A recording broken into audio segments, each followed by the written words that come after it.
The detail on the ceiling is simply breathtaking, isn't it, Charles? Quite, my dear. I always forget how magnificent this house is during the annual ball. Imagine being so wealthy that you build and live in the largest mansion in New York City during the Gilded Age. And then years after you die, your daughter spends your entire fortune and everyone forgets you ever existed.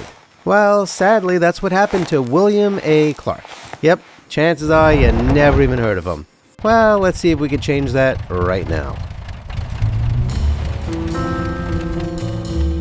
Welcome along, fellow time travelers. This time around, we're going to travel back in time to check out the massive mansion owned by William A. Clark. Now let's begin our journey.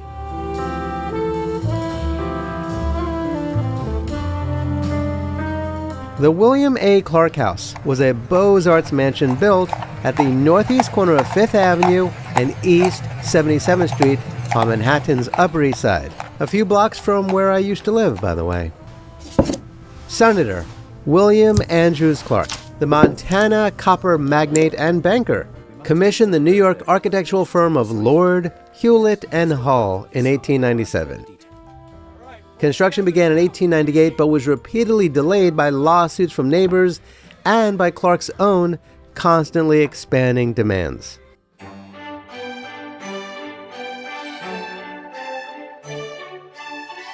The house was not finally completed until 1911. That's 14 freaking years. That's a pretty long time to wait for a house. The total documented cost was approximately $7 million back then. That's about $150 million today. Now check out this photo of the exterior. As you can see, there's a massive asymmetrical stone facade with elaborate sculptural details, columns, pilasters, and carved ornamentation. There's multiple stories with large arched and rectangular windows, many framed by decorative surrounds. And there's a prominent corner tower with a dome roof and elaborate cresting. There's heavy rustication on the lower levels and smoother stonework above. And there's a steeply pitched roof with dormers and chimneys and decorative ironwork. And you got the balconies and cornices and sculptural elements including cartouches, garlands, and possibly lion heads or other figurative details.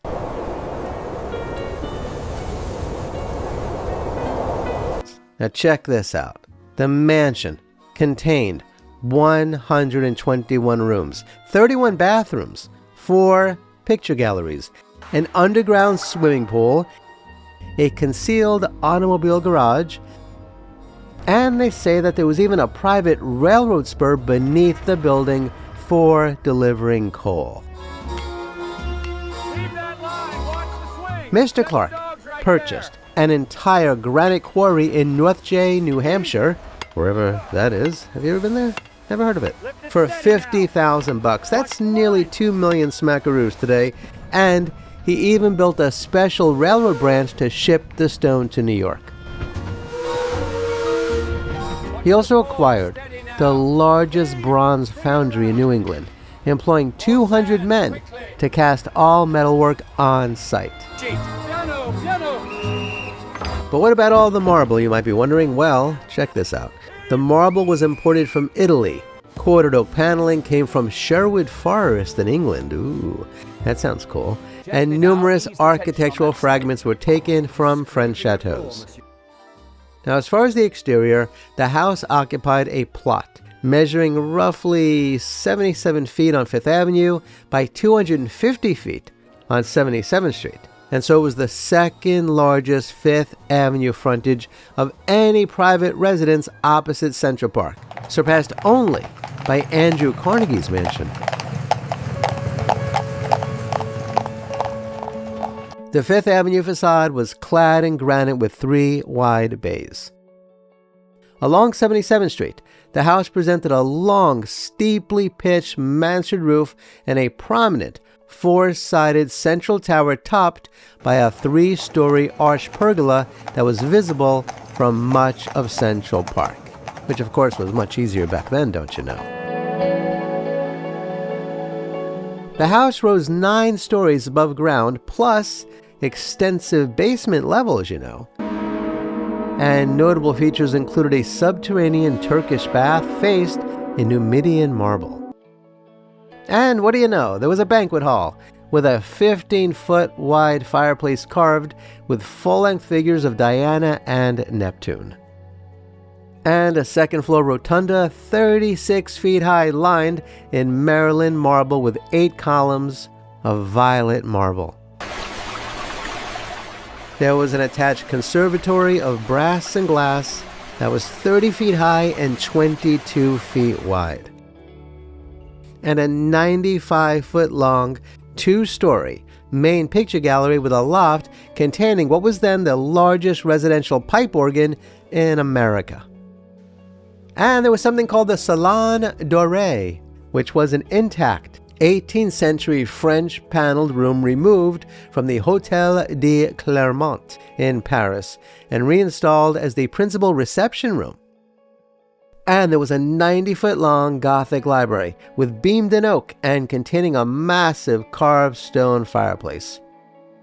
Now check this out. Mr. Clark did not have a large family. He had his wife and he had a couple of daughters, but there were 25 guest rooms each with private bath plus 35 servants' bedrooms. The men's quarters were to the east and the women's to the west. There were 170 unique hand-carved oak panels in the breakfast room alone.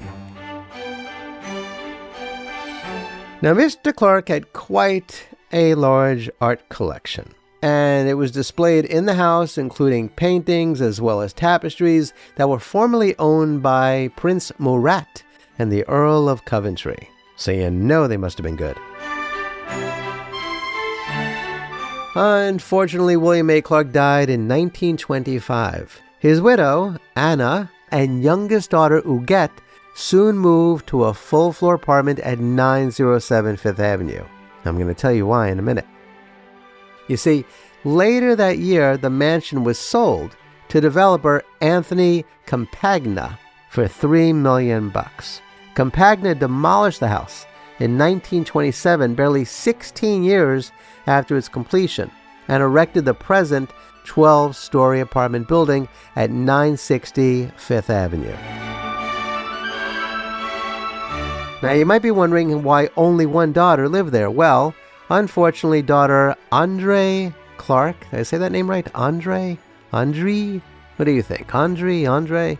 She died of meningitis at age 16 on April 18th, 1919, while Senator Clark was still alive, sadly. And so his widow, Anna Eugenia LaChapelle Clark, died at age 55, wow, that was young, on October 11th, 1932. And so, daughter Huguette, who was 26 at the time, became the sole surviving immediate heir to the Clark fortune.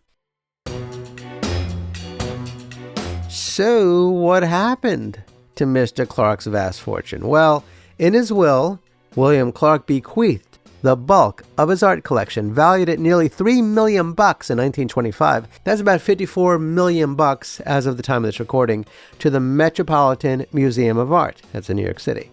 But only on the strict condition that the museum dedicate and perpetually maintain a well-lit gallery or galleries exclusively for these works, to be known as the William A. Clark Collection. Well, guess what? The Metropolitan declined the gift. You want to know why?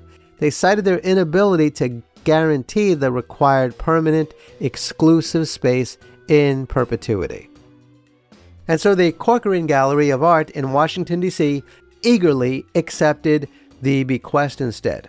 And today the works have been integrated into the National Gallery of Art. So if you're ever in Washington, D.C., you can go check them out for yourself. Lean forward just a bit. Good. Now give me a subtle smile.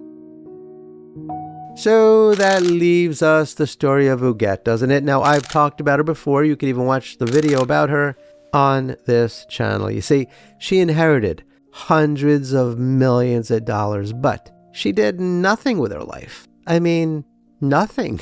She was a childless recluse, never had a career, never engaged in philanthropy or public life, I mean, nothing. She spent her decades and decades and decades of life pretty much sitting in her apartment, and then eventually she stayed in a simple New York hospital room while keeping, you ready for this? 3 huge mansions. She had an oceanfront estate in California. She had a Connecticut compound. And, I guess you can call it a mansion, she had a 42-room Fifth Avenue apartment. She left them all completely empty and perfectly maintained at vast expense. But meanwhile, she just kept spending money on dolls. Yep, she loved to buy dolls, and giving her private nurse and doctor and others over $40 million. Some people say she got fleeced. I'm not saying that. You can use your imagination. Because when she died at 104, living in squalor pretty much, living in a hospital room with all that money, they just wouldn't let her leave the hospital room. And so a scandal erupted.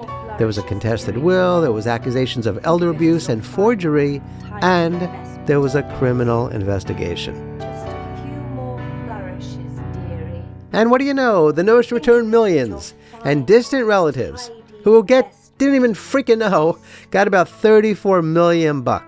And the rest funded charity, leaving the image of one of America's richest women dying all alone in a small hospital room, while her palaces stood untouched, and the beautiful mansion where she spent much of her childhood has disappeared and been forgotten. And that's sad.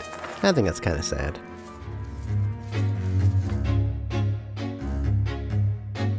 So, what do you think of William A. Clark's mansion on Fifth Avenue in New York City?